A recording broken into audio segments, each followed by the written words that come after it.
You're on the track.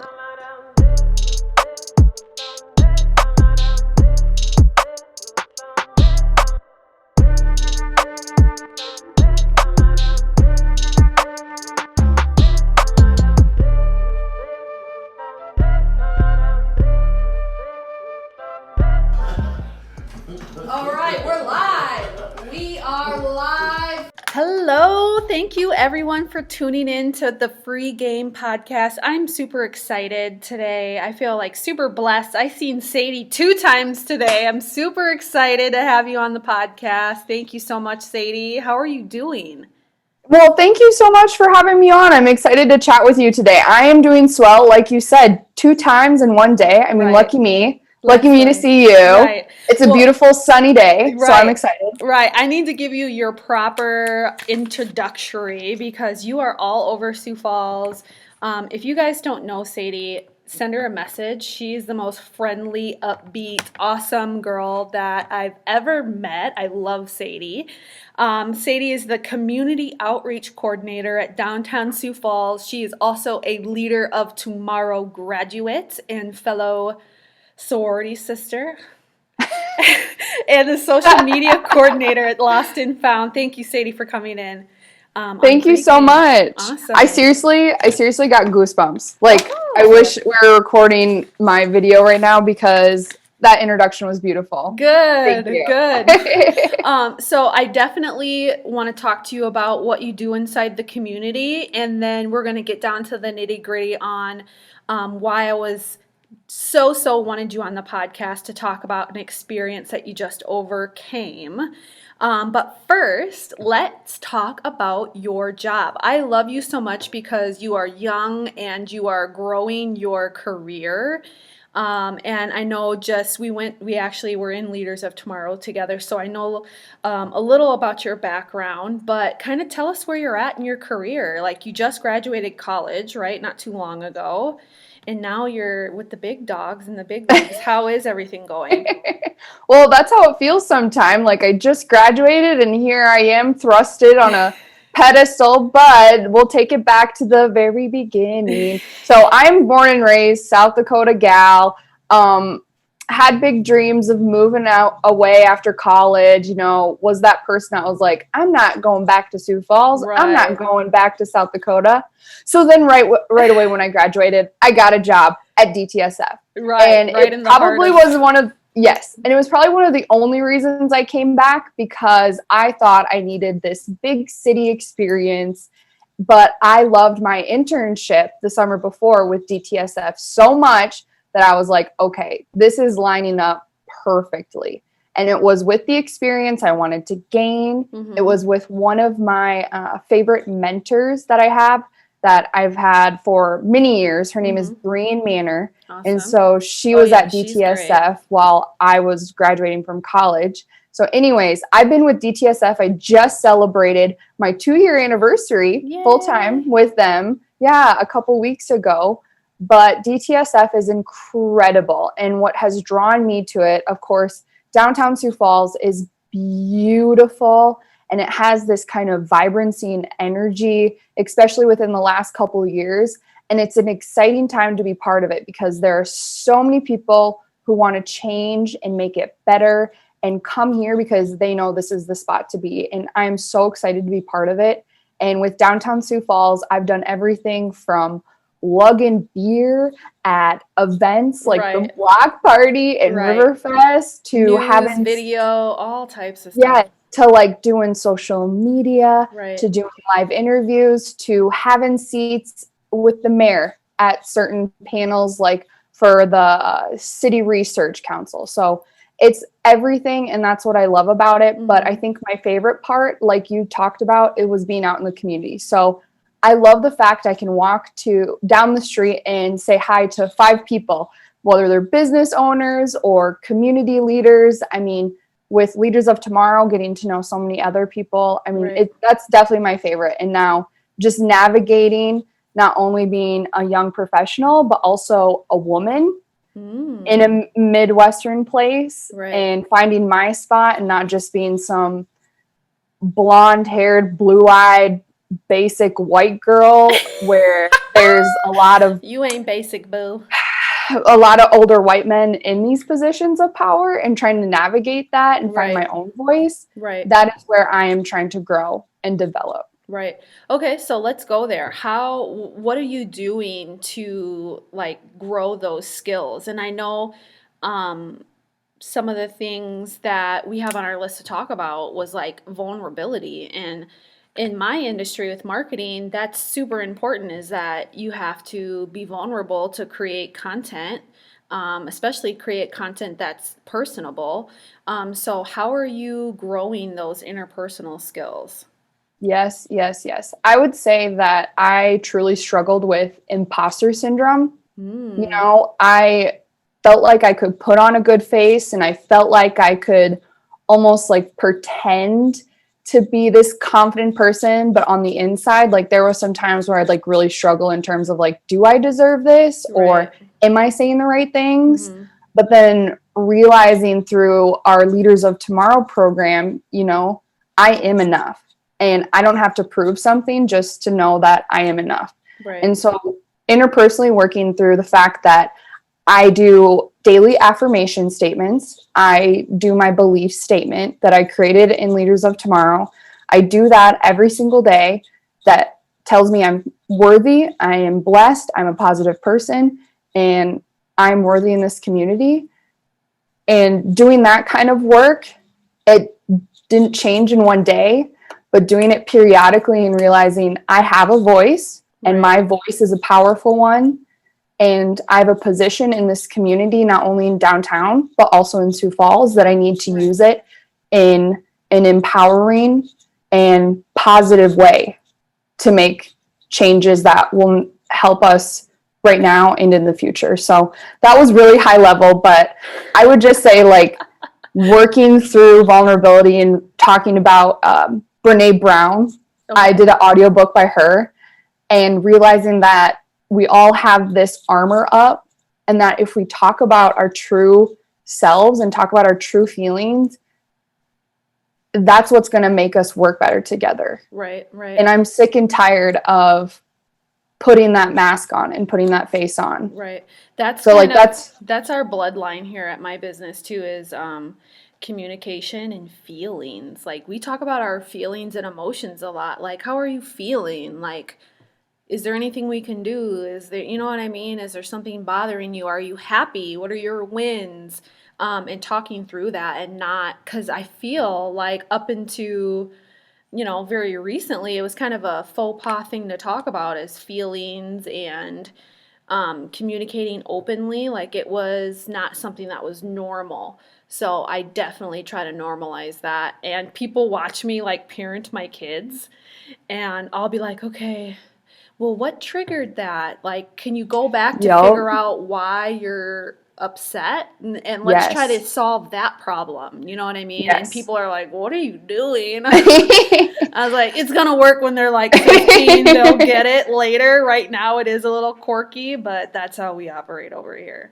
So. Well, let's hit on that too. I mean, talking about like emotional reactions that are triggered initially, people as adults need to think about that. Like, okay, take a step back. Why am I feeling envious? Or like, why am I feeling upset that my coworker said that? Like, that needs to be talked about in a workplace situation on the daily. Right, all the time. Because that's where all the juice and the meat of the solutions are at. You know what I mean? It's tied to those instant reactions.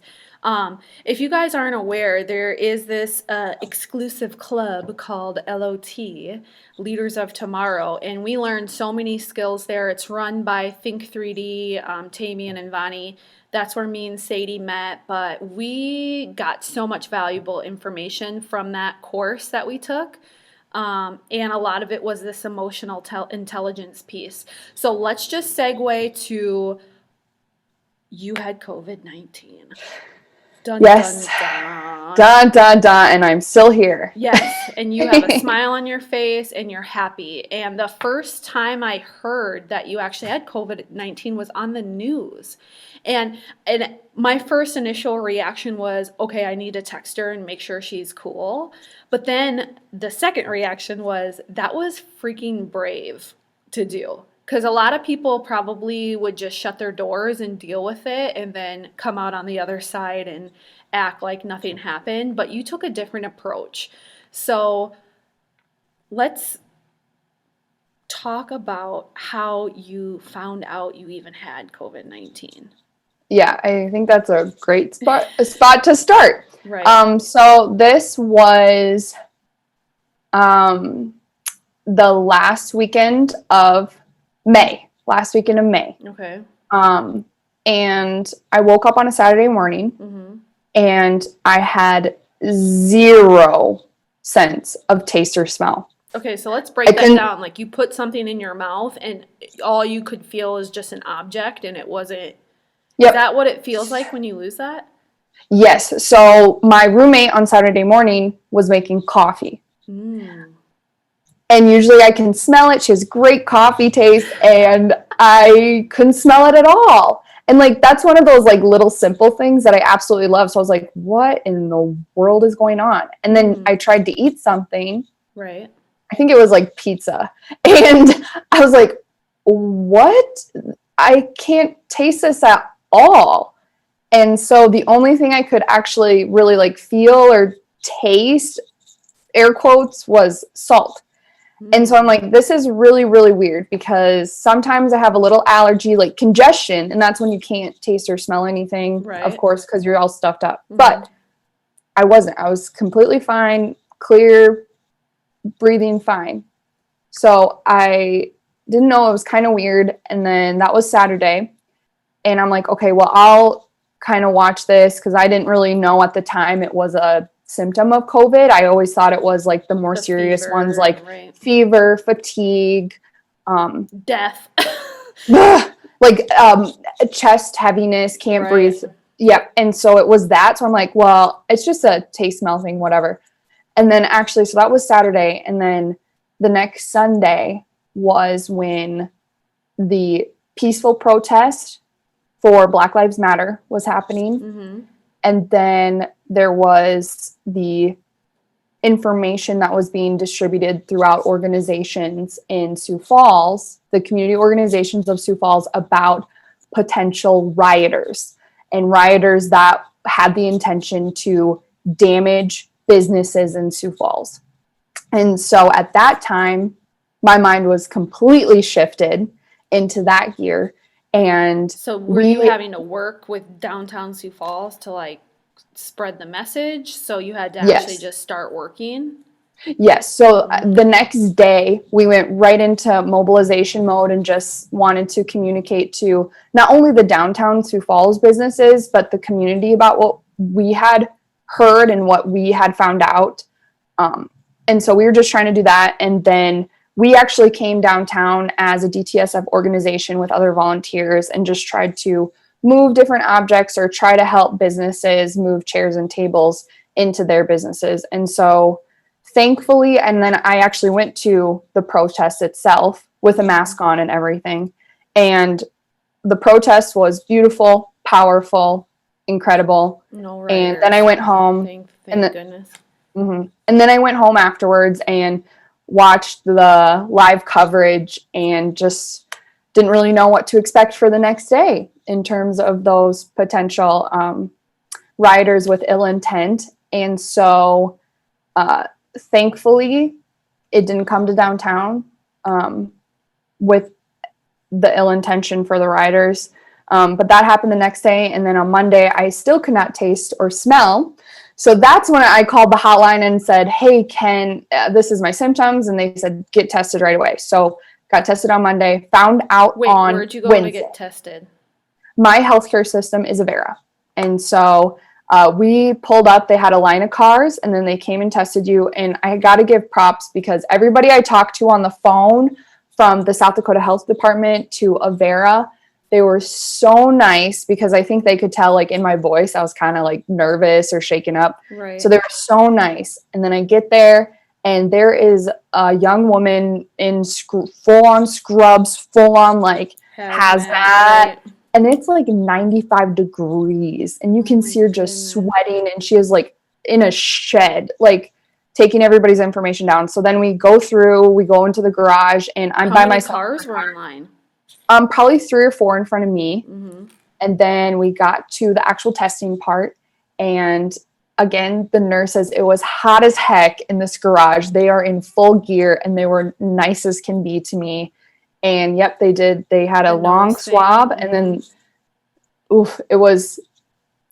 it wasn't painful, but it was very, very, very uncomfortable. And I think the face I made was like, right. Like, it was bad. So all in your car, you didn't have to get out of your car or anything? Yes. Yep. And so they just said, okay, here's this. And they gave me a booklet of information about COVID, information about wearing masks, information about what to do if you're positive, what to do if you're negative. I mean, it was just a very thorough book. And you could tell that Avera did a good job of putting it all together with pictures and examples. And I really respected it. So that's what happened. And then I just went home and waited for the call. And so that was Monday. And by Wednesday morning, I had received the call, and they said, okay, you're positive. And my stomach just sank because I had been around people. Right. And I think that was what I was most worried about. And then we had planned a lot of stuff for my job in terms of virtual Friday with 605 Day and 605 Magazine, and Vani with Think 3D. So it was through all of that, and talking to my friends and telling my family members and telling the people who I had scheduled interviews with for 605 Day that Kelloland had. That's what I told them, and I can't come do an interview. And they said, oh, what's going on? And I said, well, to be honest, I tested positive for COVID. And a little bit after that, that's when I got They're like, we need this story. Yes. Like, seriously, like 30 minutes later, I got a message from Brady Mallory, and he was completely respectful about it. He said, hey, just found out you have COVID, and I don't want to be intruding, but I think we can tell somebody's story about this because it's still something to be mindful about. And so I'm like, you know what? I want to use my voice. Mm-hmm. I want to take what's happening to me and share my experience because it is something that is still going on and that we still need to be talking about. Right. And so, like, that's where it came from. And that was more powerful than, like, the little voice in my head that was like, should you really be doing this? Because it is. I mean, part of it, it's being vulnerable and sharing this because you almost feel guilty about it. And so we did that. Any of your friends or anyone that you were around also test positive during the 48 hours where you didn't know? Thankfully, no. 0. So, yes, I had 3 other friends who tested for COVID, and they were all negative. And so what do you attest that to? Wearing the mask? Yes, I would say wearing masks and social distancing. Because even some of the friends that I was around, like, we were in their garage having some drinks before White Claws. Well, that's what I drink. But yes, White Claws. So we had that. But I would say social distancing because we did take the care and effort to be more spaced out than we usually would have. Right. But so that happened. And then when the story came out, there was a lot of positive feedback from people in some of my outer circles, but I actually felt like my inner circle, mm-hmm. some people felt like I should have alerted them earlier, and that some of the people that I had been around, they thought that I should have messaged them personally and talked about how I tested positive instead of them finding out about the news story. So when the news story broke that day, I seriously probably cried, like, off and on most of the day, just because it was like the inner circle of people that I have, like, you know, where I really want and need support. were like knee-jerk, visceral reaction. Right. They were upset too. Yeah. And maybe they didn't step into the vibration of love first. Like, oh, how are you?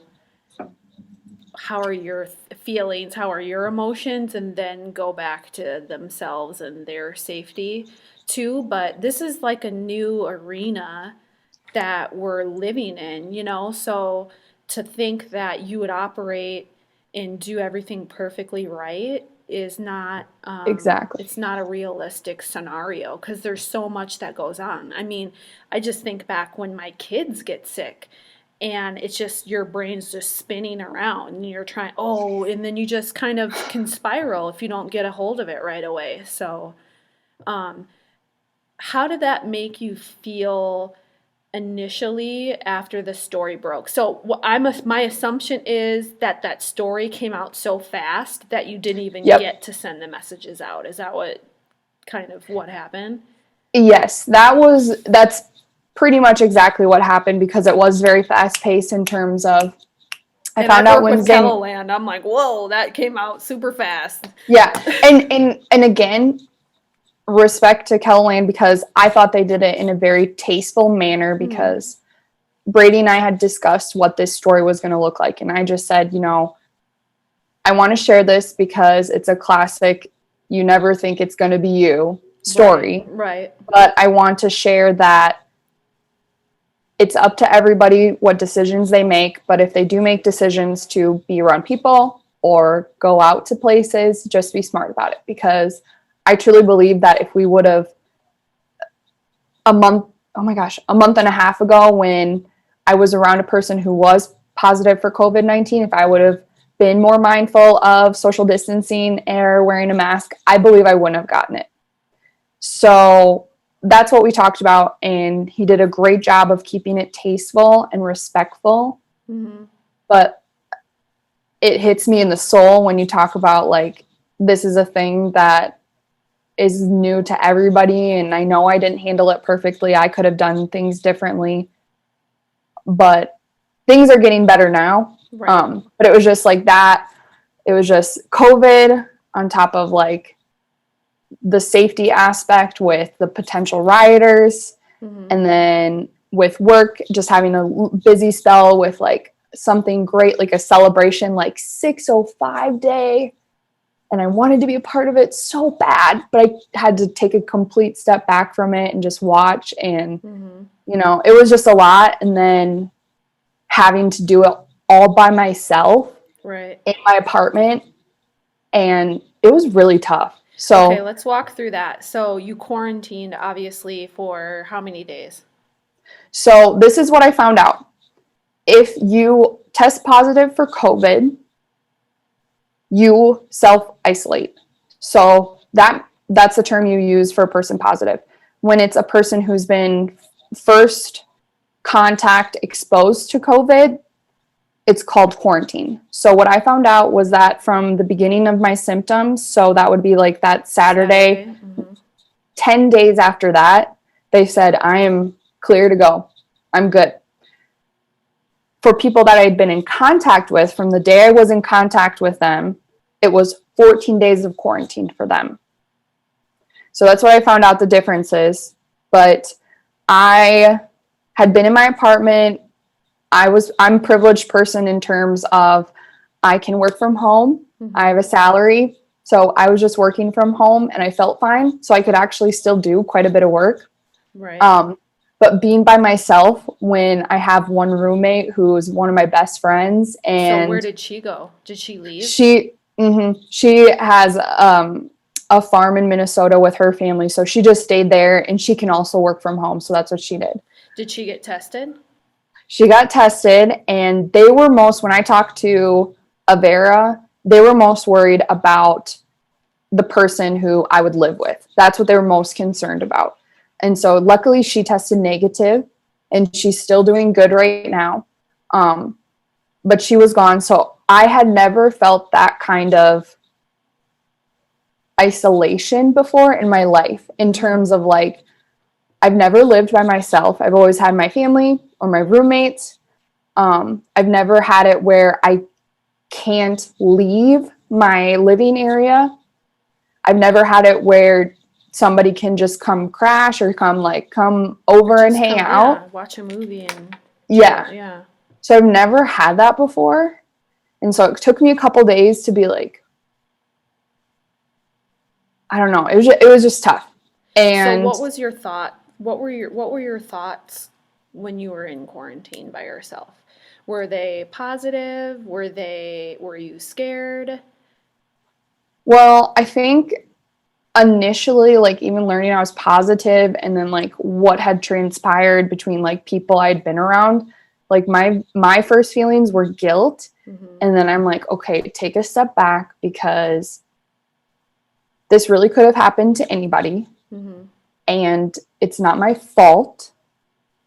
And just have to be transparent and honest with everybody we're in contact with. And that was how I tried to reframe the situation. And then a couple days after, I was like, okay, this is the only time in your life you're going to have to be this isolated. So take this time, be with yourself, and try to enjoy just being with you.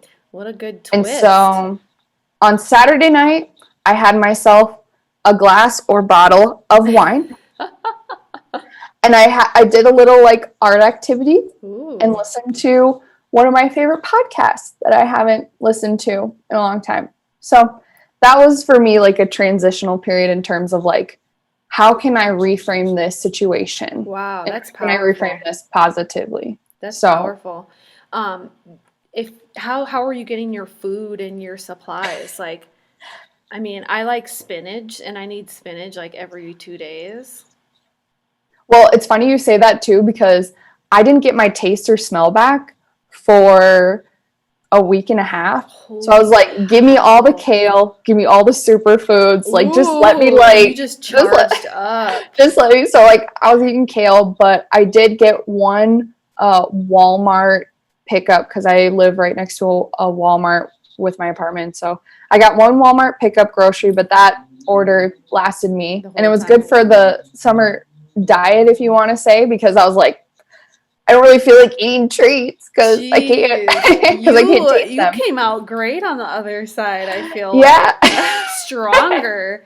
It was good on the pocketbook too, just that is amazing. That is amazing. But it was a little too easy to drink alcohol, though. I could still feel a little buzzed, but so did that. And then actually I would like to share this experience just to share the positivity and how amazing our community is. But I had a coworker at DTSF. Okay. She said, hey, like, can I drop a couple things off at your place? And I'm like, of course. So she actually dropped me off a cute little potted plant to pot myself. And she's like, just thinking of you, miss you at the office. And she gave me that. And then she said that some other business owners had heard that you had COVID, and they put like little goodie bags from their store together. And she had brought that. I'm getting goosebumps again, just because they were like, they want you to know that they're thinking about you and wish you the best. Well, that just goes to show the impact that you make when you are out in the community. So a lot of ways, COVID could have been like an eye-opening experience. And I like how you said how, like, you told yourself, how can I reframe this? Because it definitely is a choice to sit and be miserable, or to sit and try and find something positive through a situation. So just having the wherewithal to know to switch the light switch up instead of off is incredible. So I'm so glad you shared that with me. That's really thank amazing. you. And it still intrigues me that there's so many people out there, and by out there I mean even in Sioux Falls, who don't know somebody who hasn't had COVID or something. So they're really curious when they see me again or they talk to me again, and they're like, did you have COVID? And I'm like, yeah, I did, but I haven't been contagious for 3.5 weeks now. And they asked me about it just because it's still such an unknown experience. And I think it surprises them when it's like a young person who is out and about. But I also worked from home. It was just a social birthday party that I went to in a friend's garage. So that's like the message that I want to share with people as well. It's that it can happen to anybody, and we still need to be smart about it. But then balancing that with go downtown or go support your local business. Right. Wear a face mask and wash your hands. Find the in between for now, anyway. So how does the state or the city like manage whether people are quarantined or not? Like, you test positive for COVID, do they call and check on you? Or after 10 days, do you have to go see your doctor? Or what happens with that? That's a really good question. So what happened was when I first started out, I called the South Dakota hotline for COVID. And so they had said, okay, well, what is your health system? And I said, Avera. And so they actually gave me the number to Avera's hotline COVID. And that's where I started off with that. After I tested positive, I talked to an Avera person, and they had given me the test results. They had given me a prescription, air quotes again, because my prescription was rest and water, which is like insane. That's crazy. They wrote it down on a prescription thing? No, but that's what they advised. And then they said, and then they'd actually asked me, like, how are you feeling? How are you doing? And I was like, that's like a really good thing to ask. And so they had said, okay, well, we'll call you a couple more times during your isolation to see how you're doing. So that's what they did. And then later that day, I got a call from the state health department, and they had asked me, we saw you tested positive for COVID. How are you feeling? How are you doing? Blah, blah, blah. And then they said, if you have a list of up to 10 people that you've been around, we will contact and call them and tell them that they've been around somebody. Yep. But it stays anonymous. So I had filled out a list of 10 people and their phone numbers, and they called them. The state health department did. And then throughout the 10 days, they called me every couple days and asked if I had any new symptoms or how I was doing. And that was pretty much it. And I didn't really have anything new to report to them, but they stopped calling me after my last day of isolation. Oh, okay. So you never had a fever, never had the chest or the coughing or anything of that. Do you attest that to anything? Is it because you're Wonder Woman, or you eat spinach? Right. Or that kale? No. Right. I was going to say. That is, because people think of COVID and they think of like hospitalization, ventilators and things like that. So do you think there's a reason why you didn't have additional symptoms? You know, I don't know. I would like to say that it is because I'm a young, pretty healthy person that I didn't experience, and I have no compromising symptoms, diseases or anything anyways. So I'm assuming it's part of that. But I did talk to the state health department, and when I had told them and talked to them about what I'd been feeling, la la la, and they had gone through and asked me about every single symptom. And I did say about a week before, I go, well, I think I had some allergies, like runny nose, cough. And they go, because I have that at the beginning of every summer. And they go, oh, you most likely had COVID. So at a time, I thought I had allergies, which I always have at the end of May. Well, that's hard to pin down, though. So I usually start off at when I had the no taste or smell, and say, okay, because that's definite. That was the symptom that tipped me off. Now imagine everyone with allergies is like, oh my gosh, like no, and then like allergies, you have hay fever, chill. Oh, yeah.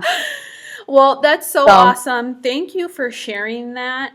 I wrote down a list of questions. Like, look how long my list is. I was like, well, how did you quarantine? How did you monitor? How about your food? All of that. One other thing, the healthcare professionals, did they care about your mental health? Did they talk about it? Or is that something that you verbally started talking about and making that a point to bring up in conversation? Because it is a very important part. And also, having good mental health makes you physically feel better too. So did the doctors ask you, like, are you feeling sad? Or do you feel depressed? Or did they ask about your mental health? So I would say, well, thank you for asking this question, first of all, because I believe everything you just said. And especially these last couple months, I have been appreciating mental health and really looking inwards at what mine is. Right. But I digress. Well, like I said before, when I was talking to the people at Avera or the state health department, when they were saying, like, how are you feeling? Like, how are you doing? I interpreted it as like an actual mental health check. I'm assuming that's what it was. I hope it wasn't just like a casual saying and I was just vomiting my feelings to somebody. But I think it was a mental health check, more or less. And I would have to say too, after all of this, I've always thought about it for a while, but this was honestly a ignition trigger for me to call in and schedule my first therapy appointment. Really? Because spending some time with myself made me realize, I have some things that I would like to work through. Right. And even like trauma that's happened in the past couple months, I'd like to discuss with somebody who's like a professional and who can help me with that, just to make sure that my experiences that I've had are being dealt with in a really healthy way. Wow. And not just compartmentalized. So I'm really happy you asked that mental health question too. Well, that's amazing. Way to turn something that could have been very, very traumatic and horrible into something that's positive, because it sounds like you got a lot of good things to build on because of this situation. My heart definitely goes out to anybody that's lost a family member or got sick or anything with COVID. It's definitely not a joke, but I definitely appreciate looking at things differently and shifting your perspective, because if it's out of your control, then dwelling and being negative is not good either. So that was super, super awesome. So thank you so much, Sadie, for being on the podcast. There is one thing that we like to do to wrap up the podcast is if you can give the audience just one piece of free game that you think that will help them along in their journey, what would be your one piece of free game? Okay, two things. One of my favorite quotes: when you walk with purpose, you collide with destiny. Give everything your all, give it your heart, give it your soul, work hard, and you'll collide with your destiny. Second thing, handwritten thank you notes. People love them. Everybody loves them. All ages. Get cute ones, get professional ones, send thank you cards or thinking of you notes. You got a crap ton in your background. I know, and I save all of mine, okay?